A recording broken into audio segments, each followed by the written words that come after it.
lower the nose down to 10 degrees.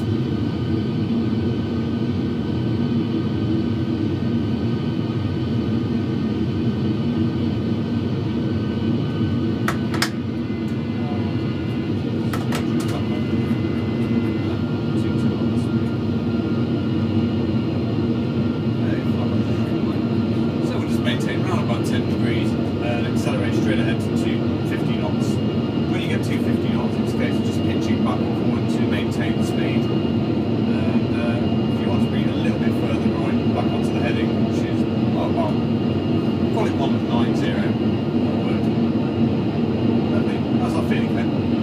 Yeah, getting the feel of it. Good.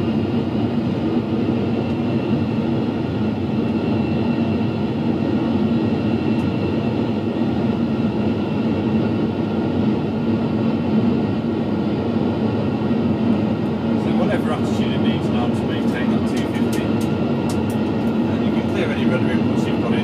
Just put your feet on the floor basically, if they're not already on the floor. Are on the rudder again? What's wrong with your feet on the rudder by chance? Yeah. Okay, no way.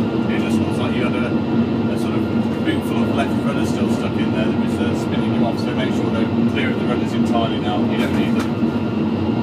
That's probably why we've gone about 10 degrees left. Yeah, it's always on it.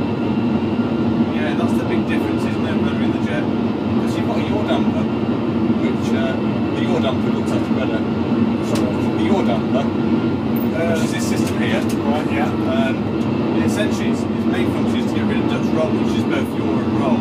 It does that by using the rudder, and a side effect, it coordinates the rudder for you anyway. So